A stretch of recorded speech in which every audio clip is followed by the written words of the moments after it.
నల్గొండ జిల్లాలో వ్యవసాయ సహకార సంఘం ఆధ్వర్యంలో ధాన్యం కొనుగోలు వేగవంతం చేయాలని నల్గొండ జిల్లా కలెక్టర్ ఇలా త్రిపాఠి పేర్కొన్నారు. అకాల వర్షాలు వచ్చే సూచన ఉన్నందున కొనుగోలు కేంద్రాలకు వచ్చిన ధాన్యాన్ని నిర్వాహకులు తక్షణమే కొనుగోలు చేయాలని ఆమె తెలియజేశారు.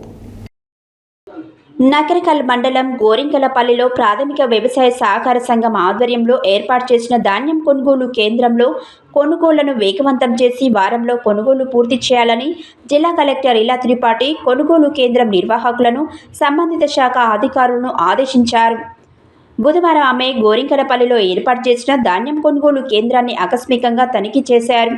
కొనుగోలు కేంద్రానికి వచ్చిన ధాన్యాన్ని పరిశీలిస్తూ ధాన్యంలో తేమ శాతాన్ని, అదేవిధంగా తాళ్లు, చెత్త చెదారం తదితర అన్నిటినీ ప్రత్యక్షంగా పరిశీలించారు.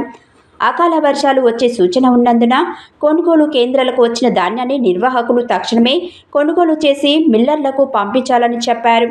ముఖ్యంగా నాణ్యత పరిమాణాలతో ఉన్న ధాన్యాన్ని కొనుగోలు చేయాలని, ఈ విషయమై మరోసారి రైతులకు అవగాహన కల్పించాలని అన్నారు. రైతులు ప్రభుత్వం ప్రకటించిన మద్దతు ధర పొందేందుకు సరైన తేమ శాతంతో ధాన్యాన్ని కొనుగోలు కేంద్రాలు తేవాలని, అదేవిధంగా ధాన్యంలో తాళ్లు ఉండవద్దని, చెత్త చెదారం, మట్టి పిల్లలు వంటివి లేకుండా చూసుకోవాలని, అలాంటివి తక్షణమే కొనుగోలు చేసి మిల్లర్లకు పంపించడం జరుగుతుందని తెలిపారు.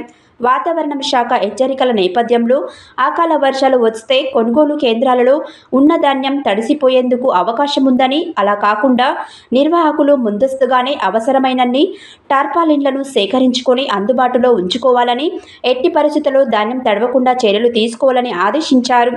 ధాన్యం సేకరణ విషయంలో నిర్లక్ష్యం వహిస్తే కఠిన చర్యలు తీసుకుంటామని ఆమె హెచ్చరించారు.